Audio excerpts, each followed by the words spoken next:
Sure, pan Monday namhlanje. Market ivule. Yabo. Nayi movement. Sibone history namhlanje senze profit sa 6 rand. GBP USD ngale bonus le lo ayithola XM. Vele qala kancane mfethu. Ukuthi move isikhathi esincane. Yabo nje isuke ku 27,480 to 27,498. So nje i-movement encane le futhi kwapho 6 rand. If yabo buyi lot size, ufuna understand le nto lot size. Yabo isymbol ongene kuyona yini? GBP USD. Yabo. Yeah. I-history yakho isikhathi ukuthi isikhathi sibuye singafana ngithi yabo la u1511 awasha 1511 manje ngithi yabo. So depending ngeserver yakho ukuthi isebenzisa siphi isikhathi. Because isikhathi khona Eastern time masuba khona GMT global market time yabo. Thina mhlawumbe kenze sisebenzisa ikhethi C18. yeah. So lento ikhathi vele ngiyayazi kusession yazo ngoqhubeka nencwadi. So la siya ipi chapter siyakle le ukuthi vele le trade le awazi ingene kanjani kodwa yabo ibe profit ngiyayibona. so sikuplacelile le trade le trade ngiseplacing ngifuna uyiboneke namhlanje session yanamhlanje eyokuthi yini ikhandlela lenzani ikhandlela ul analyze kanjani ikhandlela ukushaya profits ikhandlela linamuphi umthelela ku decision yakho ye market yabo Ku marketing yeah. So yabo i-chart ethi kanje mangizosusa yonke into ela kanje sekuyini le sekuyi naked price action so naked charts le naked chart. yabo into analyze ngayo kuphela la amakhandlela kuphela price kuphela yabo Yeah. so ngifuna ukwazi ukuthi usabuka amakhandlela kuphela without ama indicators ukwazi ukubona direction ye market yabo Ukuthi move kanjani. yeah understand ukuthi amakhandlela uzowafunda kanjani so sakuyona session yazi nawe uzoyibona encwadini okunye then manje sizokuvezela sibe sifake i-hour kanje yabo la qala kosuku phela kosuku so hourly time frame manje uthe uqala nje wa analyze show buy ngabe ku profit manje yabo buy uptrend USD CAD so sichange khandlela yini asiqale nje kwi-page blank.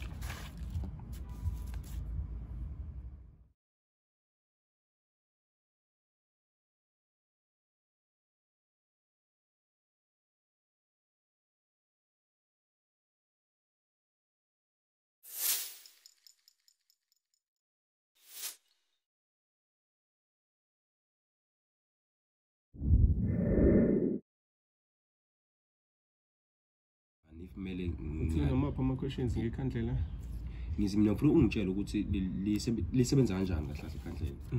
Yabo ngizobona kanje manje kumele ngithenge kumele ngibuy umehla nje ngizobona kanjani.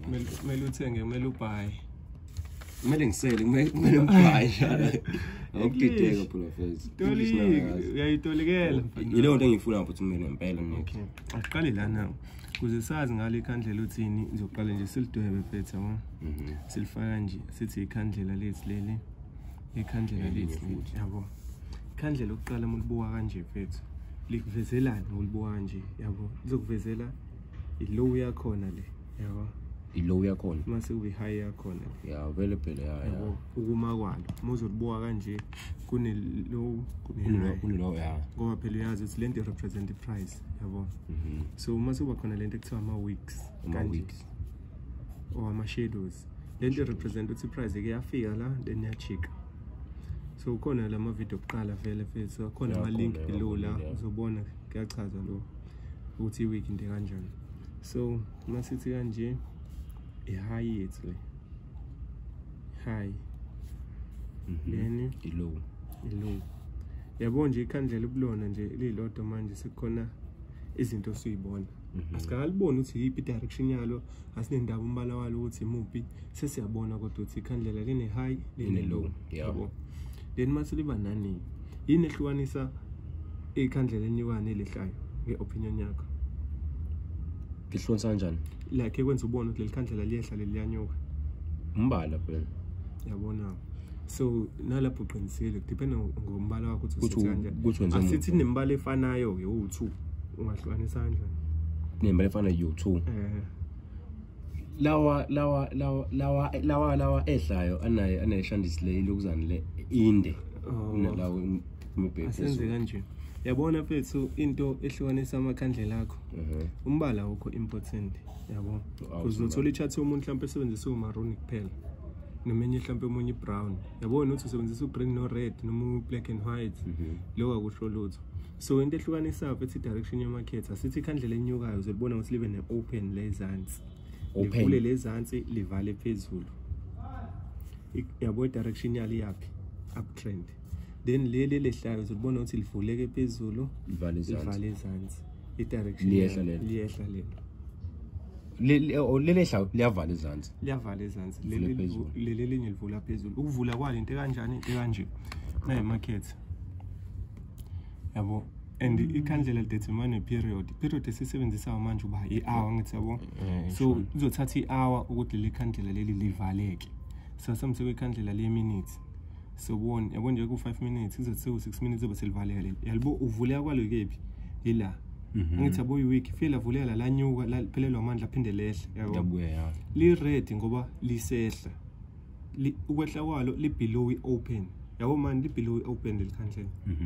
Yabo mangaphela leli minutes leli lisala lizoba red lelikhandlela because iclose yalibe la.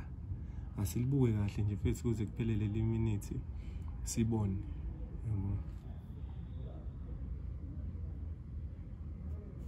Yabo uqinisile la livaleke khona leli lavuleka laba ngaphezulu la livuleke khona liba green. So njalo imarket kumele banga yabo lehlaya laba ngala ikhandlela liyehla leli laba ngala yanyu.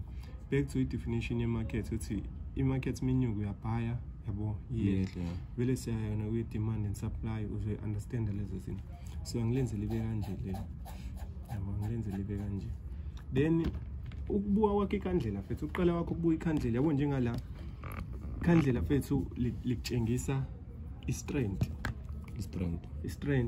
or i-weakness ye market. Yabo strong kanjani uma kanjani. So muzobona amakhandlela amaningi green so strength salapho utshengisa ukuthi hayi direction yaphezulu. So maningi amakhandlela avule ngezansi avale phezulu vule ngezansi avale phezulu. So leyo nto itshengisa ukuthi kuyanyuka. Yabo so i-direction ye-market leyo. Mase kuba yini dependa ikhandlela litshengisa i-period ebangishini ukuthi ungasebenzisa kubo H1 noma liqala kwi-monthly mhlawumbe sithi kanje i-monthly le.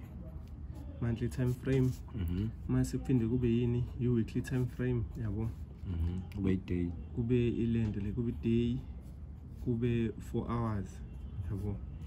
Nawo ama time frame la ngikhuluma ngawo 4 hours kube i-hourly mase kuphinde kube yini 30 minutes yabo mase 15 kube 5 kube 1 minute. Kukwena ukuthi usebenzisa iphi time frame uthani ungaklikha lapho ukubona izikhathi. Izikhathi zisho ukuthini mangathi leli khandlela ikhandlela lenyanga yonke leli. Ya. Kuba ikhandlela lesonto lonke. Yabo kuba ikhandlela lana mhlawumbe 4 hours kuba ikhandlela lana le hour. Wena imaphi odwa owabona mhlawumbe like better ukuthi usebenzisa wona mhlawumbe. Depend ama analysis akho but mina wami ngisebenzisa i-hour no 15 minutes yabo. Isikhathi esiningi no 4 hours because ngisebenzisa 4 hours calculate weekly trend. Ngisebenzisa i-hour ukubona during the day ukuthi khamba kanjani. Then ngisebenzisa 15 minutes for entry point. Yabo but ngiyaya lapho etshengiseni yonke leyo nto leyo. So ama pattern njengoba ngishilo futhi khona into ekuthiwa indecision ne reversal yabo ukuthi uanalyze wakhe ikhandlela lelikhandlela lisatshengisa ukuthi i-momentum yabuy isa strong in yabo noma mhlambe seliyafail anselifuna ukujika. Understand leyo nto. Ngiyakuzwa. So i-continuation noma i-reversal indlela ozoyibuka ngayo imarket yabo. So lapho ke mina amakhandlela engifuna ukufocus kuwona owangithi ama pattern engifuna ukufocus kuwona awu-3 kuphela. Idoji yabona mfethu idoji khombisa ukuthi ngene kanjani. Vuzela kwi-chart. So nayo idoji. Idoji lamakhandlela amancane lawa amancane. Hayi lawa amanye amathemu shiya i-week yabo ishadow le ayisho lutho ukuthi kuvuleka kwalo nokuvaleka kwalo kube ispace esincane. Ya understand, kube ispace esincane yabo ilawo amadoji kuthiwa ama-spinning top futhi yabo amadoji wona lawo. Ishishedi ingayinde kangakanani akusho lutho kodwa i-open ne-close isondelene. Sometimes ubulayini kuphela. So ngizoveza kanje yabo khona idoji kanje spinning top. Okay, asithi green le. Phinde futhi kube idoji kanje sithi red. Then kube idoji kanje enganambala. So open ne close. Mhlambe i-market ivule R1 yavala R1. Kanti la mhlambe i-market ivule R1 yavala R2, yabo.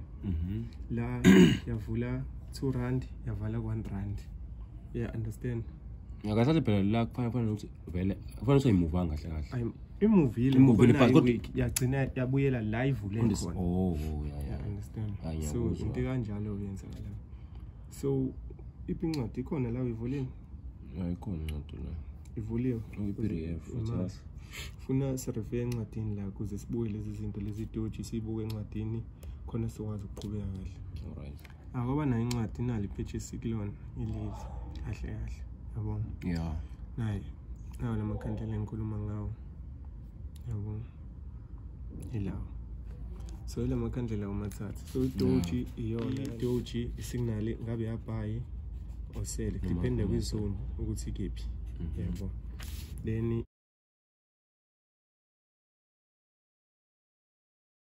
wona kuphela futhi ngifuna maningi yabo kodwa nje ngifuna nanto efuna uyibuka idoji kube shooting star. Yabo Shooting star. Then kube shooting star. Njengoba ngishilo futhi ukuthi SS shooting star uzoyibona ukuthi i-week yakhona ibe yinde ngaphezulu. Then masima kanje yabo. Phinde futhi kube mhlawumbe i-week yayime kanje iba yinto ngaphezulu. Iba yinde ngaphezulu. Ngisho ngathi ulivuleke ngakuliphi side. Ingavuleka ngala ivale ngala yabo. Kodwa i-week kumele ibe yinde. Thola ukuthi inyuke laphelelwa amandla lezi ezansi. Then nangala lingavula la livale la.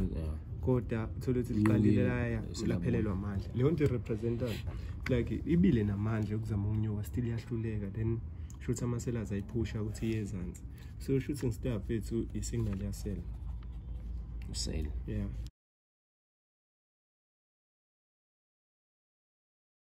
Shooting star then mase kuba ihema. So ngarefer encwadini yeah. Kuba ihema ilawo mathatha. Ihema obvious isignal yabani yabuy. So uthenga vele usezansi. Nayo iyafana ne-shooting star yabo. Kuyafana ne-shooting star.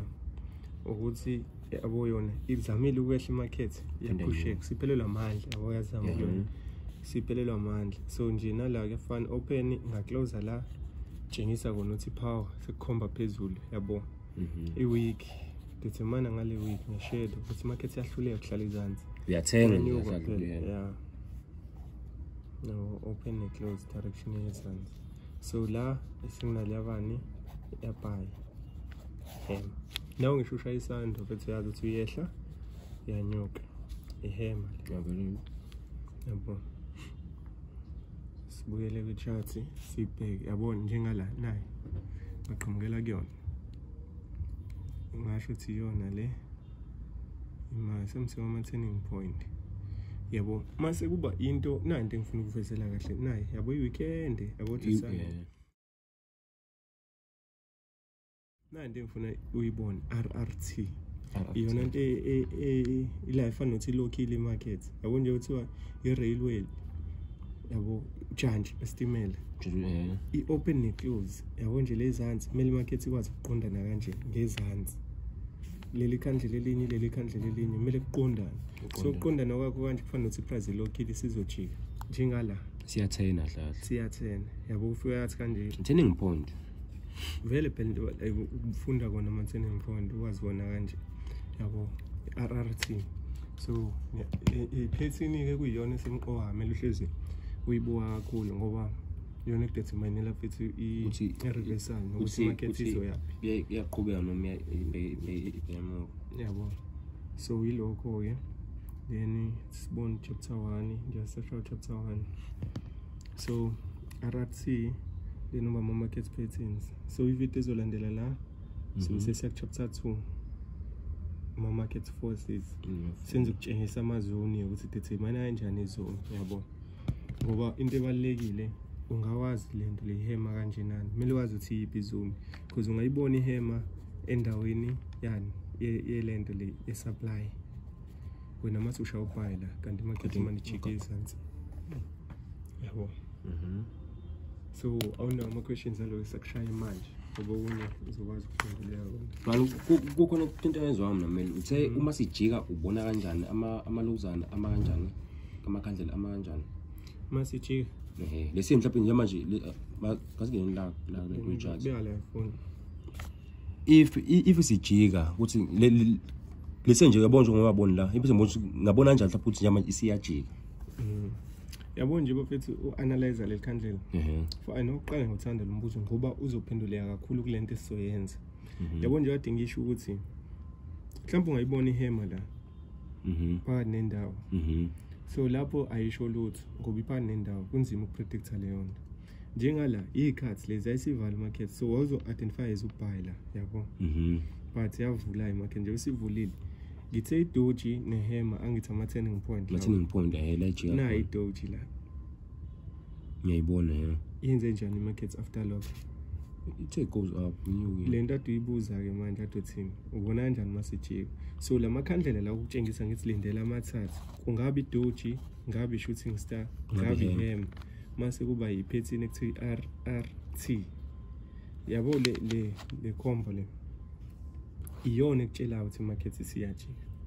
So wena ukulindela khona yabo njengala wangayibona RRT nayi mase ubona idoji futhi siwanga confirmation aphelele la ukuthi market izojika ayijikanga phela vele same time yaqala yaqhubeka ngani yathi kodwa la yabo RRT yajika semsamyathi ayabona bese ile yonto ebalekile and kumele ubuye ngasekugcineni yabo njengala ayikho into ezoyenza la uyabona ukuthi kuyanyuka lapha yabo akiwa phezulu then ubuye la kule entry oyishayini imi kanjani la yabo ukuthi ikephi isezansi ukulindela ukuthi la izoshaya stop loss iphume ku trade minyuka la uyawi profit masiclicka la nayi running trade yakhe ile bonus ka XM -40 vele bazokukhabatha kakhulu bazoyinyusa kakhulu yabo i-movement esayiyona ngiyayibona isancane kodwa sebethi -40 ingoba ibonus vele bayazi bayifuna back yabo abafuna uwine kahle kodwa ke equity yakuvumela vele. So nje la ukuthi inyuke le chart sibuye ku 15 yabo 15 minutes so ngoba une stop loss akumele ubulisa la umi kanjani but uMonday vele uzofunda futhi uMonday sometimes ungawu-trade yabo nemungene uphume nje because market sengacacisa yabo nje ngala shama pattern. So sazo analyze la sibuka ama pattern thame kanjani yabo imuphi omunye umbuzo nawo mfethu? Ngirazi umbuzo nomina manje yabona manje mase recap mfethu lento amakhandlela shooting star is for bearish then ihema is for bullish ama-terms ala mfethu ukuthi ubuy noma usell angithi ibhemi lapho ethi shaya inziphi ishona isezansi then ibully ishaya impondo yaphezulu. So ama-terms atshengisa ukuthi market iyanyuka market iyehla. So wona amakhandlela lawa so i-chapter sakuyona manje yona le yani ye-demand ne-supply so sakuyona